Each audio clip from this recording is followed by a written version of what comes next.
Thank you. It's been 18 years since you started Make My Trip. And 18 years and 3 days. 18 years and 3 days. And you're one of the few companies that have actually survived the boom-to-bust.com cycle. How do you look back at this entrepreneurial journey from banking to travel tech? And what would you say are some of your key defining moments in the business? Yeah, we had a cake cutting at work on on the anniversary, and ironically, the company was started and founded on All Fools' Day on 1st of April. So the lesson out of that, and which I was telling my team, is firstly, don't believe in augury, don't believe in superstition. It doesn't work. You can start on any day you want. It doesn't really matter. I think the biggest learning for me, and I do share it with young entrepreneurs, this is a very, very mature audience, can't say much here, but what I do like to tell the younger entrepreneurs, and as some of you start up Hotelivate, I think there's a big lesson out there in hanging in, hanging in there. And it's easy to look back and say that, okay, yeah, one of the reasons we survived and a lot of the other companies fell apart, like in 2000, there were about, I think, 12, 13 OTAs. Yep. I remember Net2Travel, Travelanza, Travel Genie, Travel Mart India, quite a few. There were quite a few. And I think one of the reasons we are still there is that, A, we stayed very fixated on the purpose. The purpose was to build a company which would be the defining portal for people coming to India, from India, within India. But at the same time, we were ready to be very flexible on how to do it. And I think that's really important for anyone, because technology and other forces are ravaging our world every day. They're not just changing, they're ravaging the world every day. We hear about these things, and I'm sure we'll talk about some of the new technologies.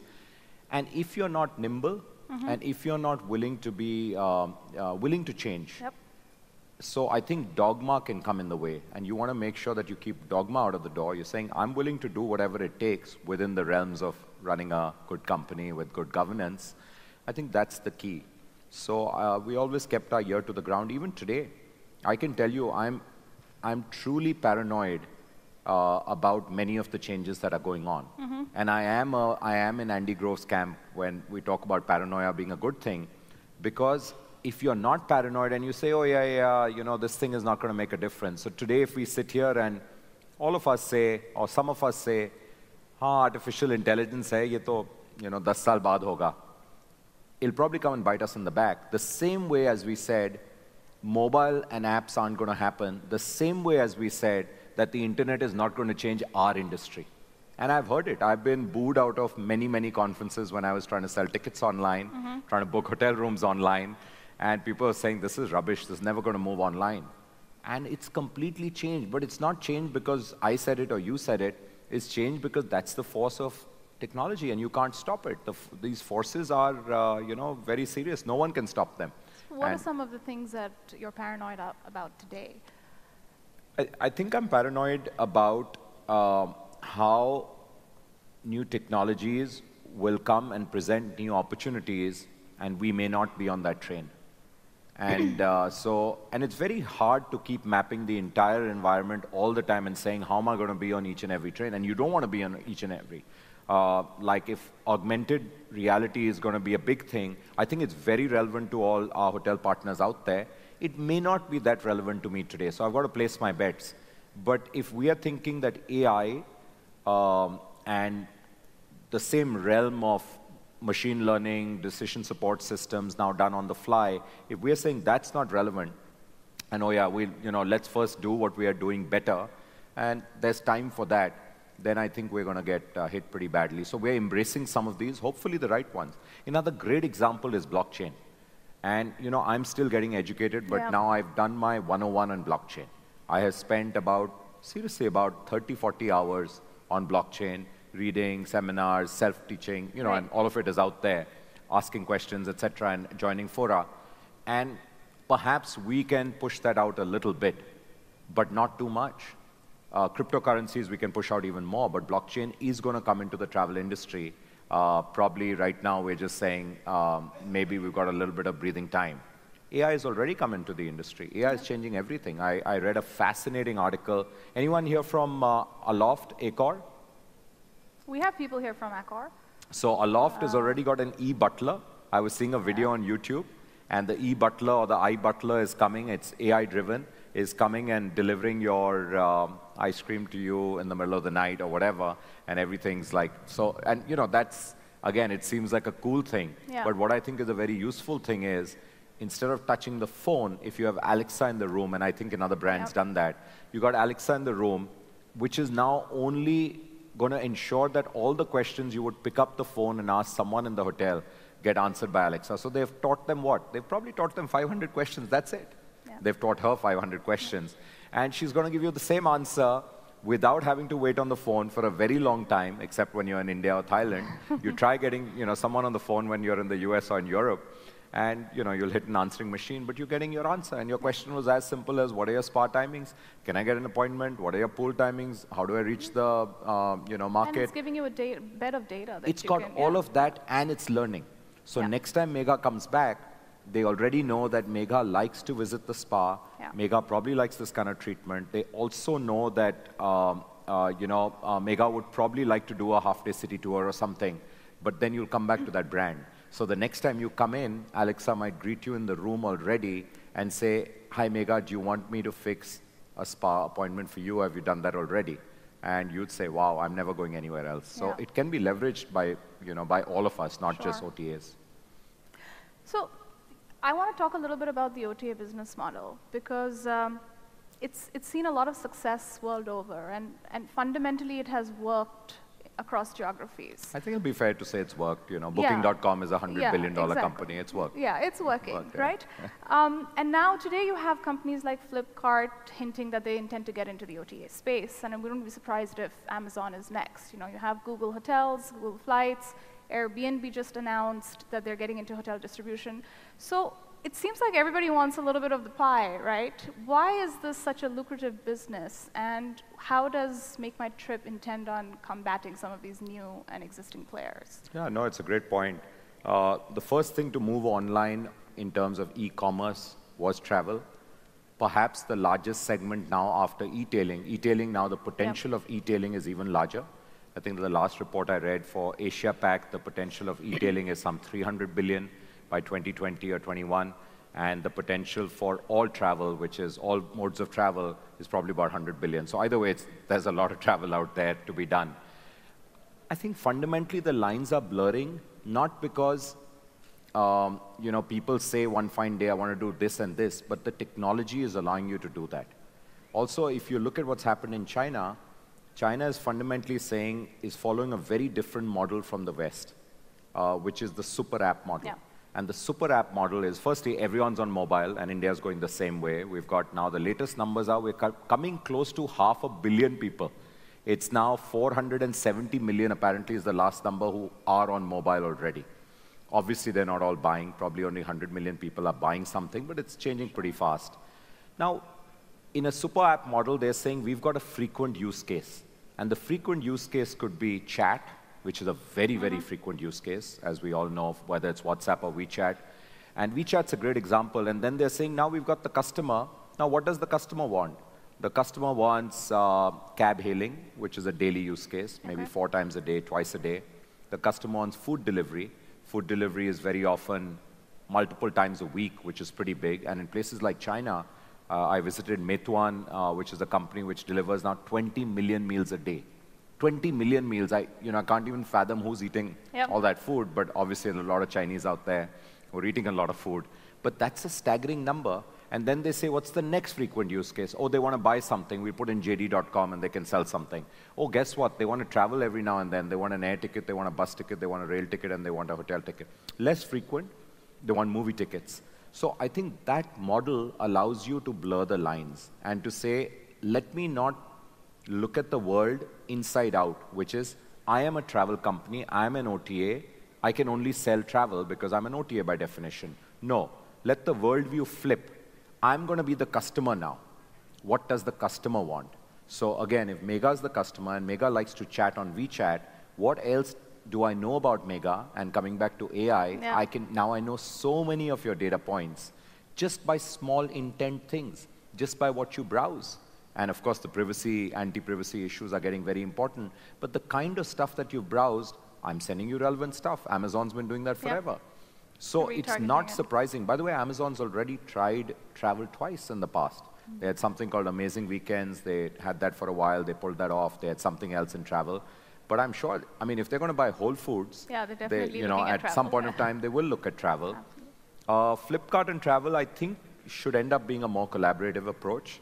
But let's see. Let's watch that space. It should be interesting to see how they're going to do it. But just because they've got so many fish to fry, I mean, they've got, like right now, their hands full with so many things.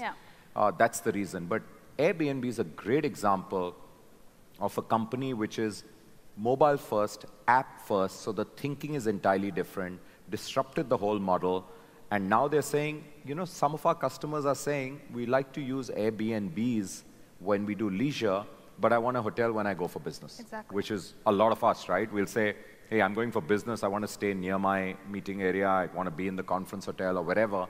But we're going out to the Swiss Alps, and I'd rather stay in a ski chalet than stay in a hotel, and I'm willing to risk it. And some people have risked it and burnt their fingers, but some people have said this was great. We've got kids, they want space, etc., etc. We'd rather take a home. So I think Airbnb getting into hotels is a very, very serious move, and we should all be, I mean, we're bothered. That comes back to what I'm paranoid about. And we definitely believe that alternate accommodation is a big thing, and we do have an offering. It's not big enough right now. We have 25,000 listings. We should have 100,000 going to 1 million. I mean, India does have that today. We have the customer likes the brand, they have trust in the brand. We're working on extensions, and these are brand extensions. You should be able to offer them alternate accommodation. If we're not doing that, then we're obviously missing a So I'm guessing that some of the things that have happened in the past 3 years at Make My Trip are going to help you do that. I mean, namely the GoIbibo merger, the recent fund raise that you had, the equity fundraise, and the OYO partnership that you've announced earlier this year. Tell us a little bit about these 3 events and how they play into the larger objective of the firm, and also what does it mean for end consumers? Yeah, sure. I think the merger for us with GoIbibo and Redbus, both of them 100% owned by Naspers, and was something which, if you had asked me 2 years before, I would have said never. Because 2 years prior to when that happened, and that was January last year, the reality is we saw GoIbibo as being a price competitor, and we said, that's not going to be a threat. And that was a classic case of just saying, yeah, that'll go away, and you wish it away. It doesn't happen. The reality is today, and Patu alluded to it maybe a bit, and again, it's different in this business. But the reality today is that cash is being used as a competitive advantage. And you can be saying all day long, that's not fair. But there are no rules. I mean, and sometimes it makes my blood boil too. But then at the end of the day, you'd rather get well-funded and say, okay, we're going to play the same game. There's no choice. Yeah, it can't be. The Tiger of 5 years ago or 7 years ago, they came here, Tiger Global, did a lot of big investments, and people would raise their eyebrows and said, serious? They put 50 million, 100 million in that company? There's no revenue. Guess what? SoftBank's now, their denomination is billions. And it's mind-boggling, because a lot of us from the outside will say, how does that even make sense? But they're saying, guess what? We have a fund which is 93 billion. We're going to use cash as a competitive advantage. We're going to find the best team out there, and then we're going to back them up with an arsenal of cash and make sure they do the right thing and go. And it's worked for them in some markets. You can't disagree. So it's a pretty crazy game. I think any of us who did finance or did an MBA will definitely be tearing our hair out, because we'll be saying we never learned this kind of competitive strategy. Whether we read Porter or anything else, this wasn't what competitive advantage is. Troy was telling us this morning, right, from TravelClick, about Expedia putting in $400 million to do just research and development on consumer behavior. And how do hotel companies really compete with that? They can't. Absolutely right. Baidu is spending over a few billion, I think they're saying a couple of $1 billion just on AI. They want to have potentially 1,000 scientists doing AI. And we have 12. So, but we do have 12, and for me 12 is a lot you can do if you focus. But I'm just saying the scale is changing, and you have to accept that. When we did inherent competitive advantage and what should you play to way back in school and said, okay, what am I good at and where will we win? And we, normally the last line was strong balance sheet, which was a euphemism for you have cash. Yeah. That's inverted now, Yeah. which is probably unfair. And I'm not saying cash alone will win. But what becomes very lethal is the most important thing for me is still the team.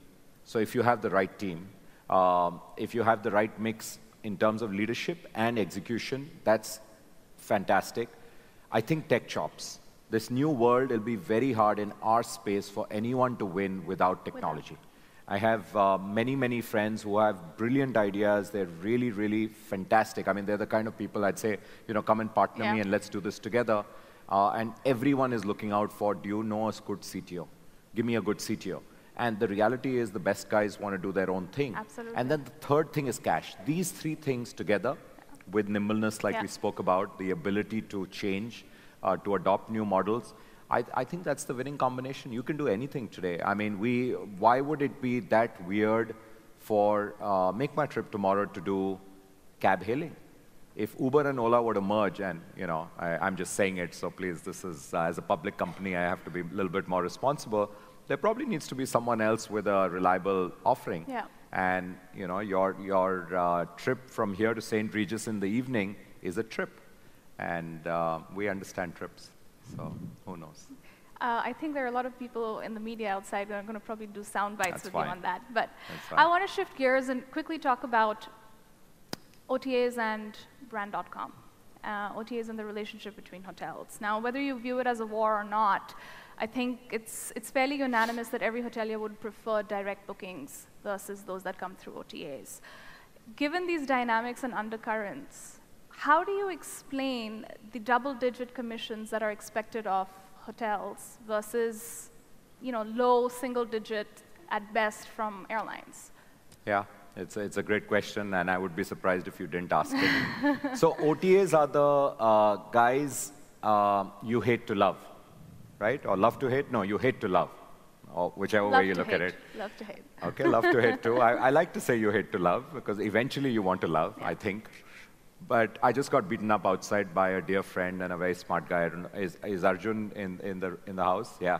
So Arjun was telling me the same thing, and it was really good advice, Arjun. And so, firstly, I think it's going to be multi-channel. If I'm a supplier and I own a hotel, even if it's one hotel and it's a 3-star hotel on Kalangut Beach in Goa, it's got 20 rooms, I really should be agnostic about where the booking came from within the realms of normal kind of margins. I want to fill up my rooms. So I think everyone here definitely acknowledges it's a multi-channel world. Of course, you prefer direct bookings, and therefore brand.com, there's a big push towards that. But guess what? What's your main reason for being, or the raison d'etre? Your raison d'etre is to run a hotel, normally. And our raison d'etre is to actually get customers online and to give them choices and let them make a booking seamlessly. So 24/7, we are thinking about how to make that a better experience. And therefore, I guess OTAs probably are more on the bleeding edge of technology than a hotel or an airline website, which is fine. And some of the hotel websites are awesome, but customers want choice. There are very few customers, and I was telling you and a few other guys in the back in the speakers room, guys, we are a minority. We're not even India. There was a meme circling today saying, we are a minority, we are 1.7%, we need reservations, I'm a taxpayer. And that's the reality. In India, all of us out there, we're like 1.7%, presuming each one of us pays tax.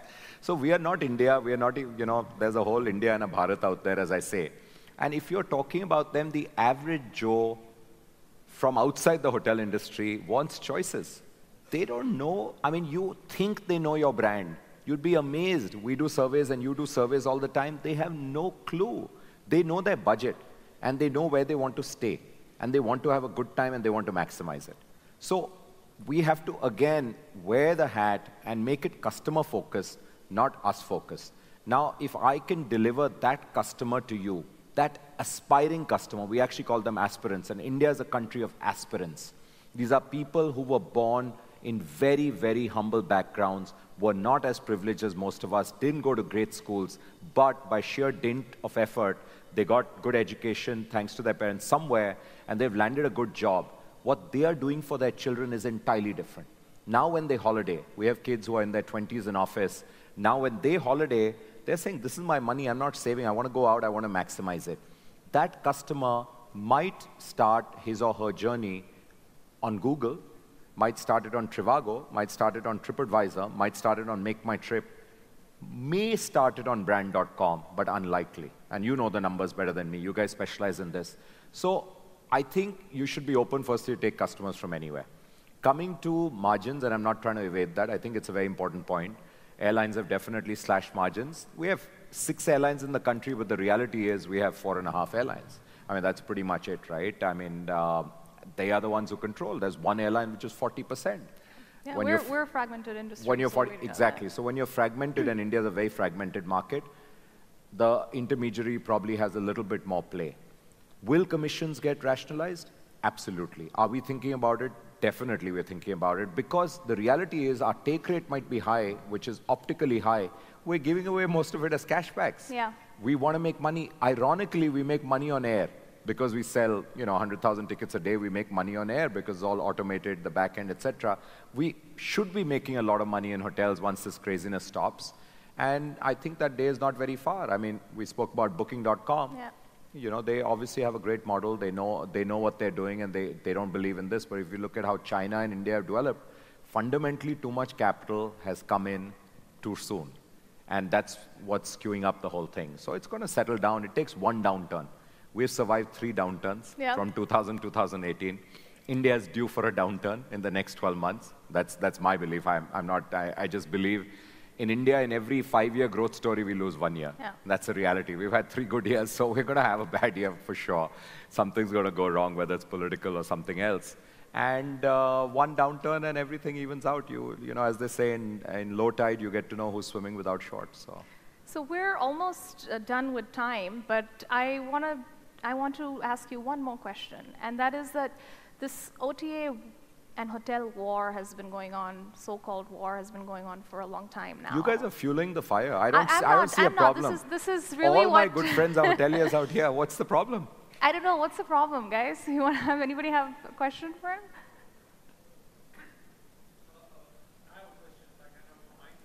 Maybe I'll repeat it if you say it. She'll just repeat it, yeah. But wait, Mr. Britto, 1 second. Give me a minute, because I'm going to ask him a question, and I think it should answer where you're going to go with it. So what I'm trying to say is that OTAs and hotels, they've had this sort of history. And for a long time, hotel companies didn't really do much about it, and they were just pretty much complaining about OTAs. But that has changed in the last 2 to 3 years, right? So you have Marriott with their campaign of it pays to book direct. You have Hilton with stop clicking around. And they have seen a shift in moving customers away from OTAs. So for once and for all, can we put an end to this war? I mean, we've got this room full of hoteliers here. I want you to go back to your fundraising days. Sure. Can I give you the most recent data? Yeah. Very interesting. This is 2 days old. It's a fantastic article. I think it's from Yipit.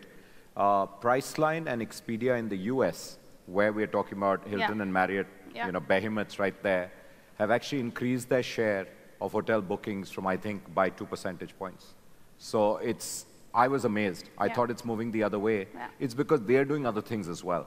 They're all trying to build other things and do other things, and with the big chains. Yeah, I'm not I know Marriott is doing a lot to collaborate as well. I think like I said, whether it's going to be X percentage or X plus 5%, I don't see a world. Remember the days where some groups, and I think Expedia and Intercontinental, IHG, I think they, for a while, didn't work with each other. Yeah. And then eventually they realized they're both losing out, and I think they found the place to work together. I think you'll have to find the right equilibrium to work together.